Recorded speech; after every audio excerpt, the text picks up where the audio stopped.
नमस्कार प्यारे बच्चों। आज हम लोग बात करने वाले हैं समवाय विज्ञानी अध्याय, अर्थात यह पदार्थ विज्ञान का पेपर फर्स्ट का लगभग अंतिम चैप्टर है, समवाय विज्ञानी। ठीक है, आइए बात करते हैं समवाय विज्ञानी। तो क्या है समवाय? हम लोगों ने देखा कि षड पदार्थ, वैशेषिक दर्शन के अकॉर्डिंग जो षड पदार्थ है, द्रव्य, गुण, कर्म, सामान्य, विशेष, समवाय, जो छठा पदार्थ है उसको हम लोगों ने क्या कहा?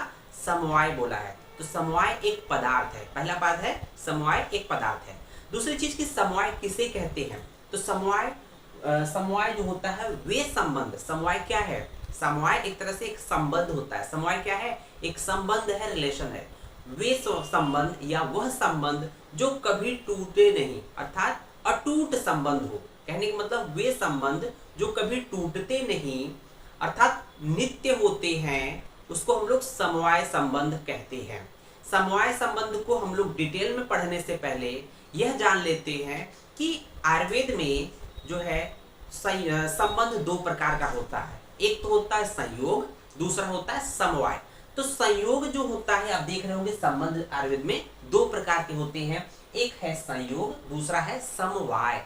तो सबसे पहले हम लोग संयोग को देख लेते हैं, क्योंकि संबंध दो प्रकार होते हैं। पहला है संबंध दो प्रकार का, जिसमें संयोग है, दूसरा समवाय है।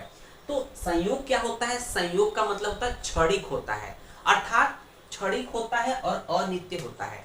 अगर हम बात करें कि ऐसे संबंध जो कुछ थोड़े समय के लिए हैं, जैसे आप अपने मित्र के पास जाते हो, थोड़े समय के गए फिर वापस चले आए, तो वो क्षणिक मात्र था। 10 मिनट, 5 मिनट, 1 घंटा, 2 घंटा, 4 घंटा, 5 घंटा, मतलब एक क्षण के लिए था, मतलब परमानेंट नहीं होता है संबंध, आप बिछड़ जाओगे। अगर इसको और थोड़ा सा एलेबोरेट करना चाहें तो पक्षी और पेड़ का संबंध, जैसे किसी पेड़ पर, कोई पेड़ है, मान लीजिए ये पेड़ है और इस पेड़ पे क्या है, कोई पक्षी उड़ रहा है आसमान में, मतलब अपने घोंसले से, जब भी होगा तो एक घोंसले से दूसरी जगह, दूसरे पेड़ से दूसरे पेड़, तीसरे पे जाएगा। मान लीजिए ये पक्षी है, ये कुछ समय के लिए इस पेड़ पर आएगा, बैठेगा, तो यहाँ पर क्या हो गया, इसका संयोग हो गया, है ना, इसका संयोग हो गया। संयोग है, जब तक रहेगा तब तो ठीक है, लेकिन कुछ समय बाद ये यहाँ से फुर्र हो जाएगा, अर्थात उड़ जाएगा। तो ये मात्र क्षणिक होता है, संयोग जो होता है क्षणिक होता है। और एक और बात कहें, जो संयोग होता है ना, वो दिखता है। संयोग जो संबंध है वो आपको दिखेगा कि यहाँ पर इसका संबंध बन रहा है, और इसका वियोग भी होता है, मतलब इसका संयोग भी होगा और इससे अलगाव भी अलग होगा। तो ये दोनों चीजें आपको दिखाई देगी। जबकि जो समवाय संबंध होता है वो आपको, समवाय संबंध ऐसे संबंध होते हैं जो कभी टूटते नहीं है, दिखाई नहीं देते हैं। जैसे अगर हम बात कहें तो जो आकाश महाभूत में जो होता है शब्द गुण, आकाश महाभूत का शब्द गुण, ये क्या है? आकाश महाभूत में शब्द गुण जो है समवाय संबंध से रहता है। आप कभी भी उसमें से अलग नहीं कर सकते हैं। बात समझ में आ रही है? अगर इसको और थोड़ा सा एक्सप्लेन करने, जो कि आपके स्तर से समझ में आ जाए, तो ये कहें कि जैसे कपड़ा है, जैसे ये वस्त्र है, ये वस्त्र किससे बना हुआ है? मान लीजिए ये वस्त्र है, तो ये वस्त्र किससे बना हुआ है? ये वस्त्र बना है तंतु से बना हुआ है। तो अब इस वस्त्र में जो है तंतु से बना है, मान लीजिए, कहने की बात है, ये परमानेंट जो है समवाय नहीं है, लेकिन एक एग्जांपल समझा रहा हूं कि अगर इसमें से तंतु निकाल देंगे फिर कपड़े का अस्तित्व समाप्त हो जाएगा। मतलब कहने का मतलब ये है कि समवाय में क्या होता है कि जो उसके घटक होते हैं, जो अवयव होते हैं, कंपोनेंट होते हैं, वो अगर उससे अलग हो जाएंगे तो जो पहले की वस्तु थी उसका अस्तित्व समाप्त हो जाएगा। जैसे हम लोगों ने बात किया कि वस्त्र में से अगर उसके फाइबर निकाल दिया जाए तो वस्त्र का अस्तित्व समाप्त हो जाएगा। तो ये है संबंध मतलब कि जो संयोग था उसमें कौवा आके उड़ा, है ना, पेड़ पे बैठा और फिर अलग हो गया। तो पेड़ अपनी जगह है, कौवा अपनी जगह है, मतलब दोनों का अस्तित्व है। लेकिन अगर जो समवाय संबंध होता है उसमें अगर कहें कि एक दूसरे के घटक अलग अलग हो जाएंगे तो वो विनाश हो जाएगा, उनका समाप्त हो जाएगा, अस्तित्व ही समाप्त हो जाएगा। तो आइए डिटेल बात करते हैं समवाय को। देखिए ये समवाय वे संबंध होते हैं जो कभी टूटते नहीं हैं, उन्हें समवाय कहते हैं। और देखिए समवाय नित्य होता है, समवाय नित्य होता है, परमानेंट होता है, जबकि संयोग क्या था, क्षणिक, अनित्य तथा टेम्पोररी होता है। उसको देखेंगे समवाय के कुछ सिनोनिम्स की बात करेंगे, पर्याय की बात करेंगे। तो समवाय के पर्याय की बात करेंगे, पहले नंबर पे अपृथक भाव। ध्यान दीजिएगा, बहुत ही इंपॉर्टेंट टर्म है अपृथक भाव शब्द। पर्याय किसके लिए आया है, तो एमसीक्यू के लिए वेरी वेरी इंपॉर्टेंट है। अपृथक भाव जो है समवाय के लिए आया है, और अलग न होने वाला संबंध। अपृथक भाव का मतलब क्या होता है, अलग न होने वाला संबंध। और दूसरा है इसका जो सिनोनिम्स है अयुत सिद्ध, या इंपॉर्टेंट है, याद रखिएगा, अयुत सिद्ध अर्थात जो पहले से अलग न हो, जो पहले से अलग न हो, दैट इज कॉल्ड अयुत सिद्ध। तीसरा है नित्य संबंध। नित्य संबंध हमेशा रहने वाला संबंध होता है। नित्य का मतलब हमेशा बने रहने वाला संबंध को हम लोग नित्य कहते हैं। तो देखेंगे, और अगला पॉइंट देख रहे हैं कि समवाय का लक्षण। तो क्या है समवाय का लक्षण, उसके बारे में बात करते हैं।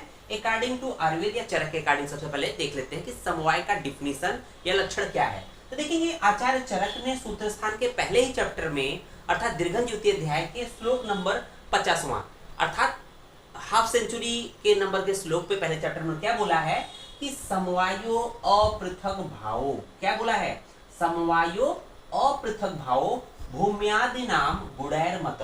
अर्थात इसका मीनिंग पढ़ना जरूरी है। भूम्यादि नाम गुणैर मत स नित्यो यत्र ही द्रव्यम न तत्र नियतो गुणः।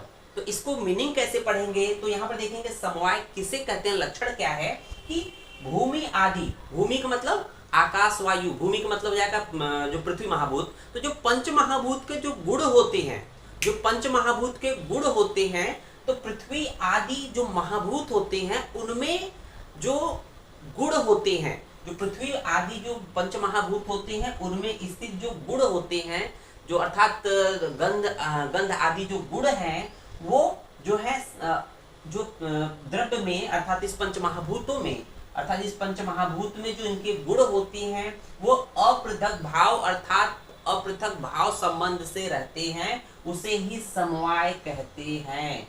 कहने का मतलब कि जो पंच महाभूत होते हैं उनको गुणों को आप अलग नहीं कर सकते हैं, और पृथक मतलब उसको अलग नहीं कर सकते हैं। तो इस जिस संबंध से रहते हैं उसको हम लोग समवाय बोलते हैं। उसको देखेंगे सनित्यो। समवाय क्या होता है, नित्य होता है। समवाय परमानेंट रिलेशन होता है, संबंध होता है। यत्र ही द्रव्यम, और यह द्रव्य में स्थित होता है। हर एक द्रव्य में कोई भी गुण और कर्म, हर एक द्रव्य में जो गुण होते हैं वो नित्य संबंध से, समवाय संबंध से ही बने रहते हैं।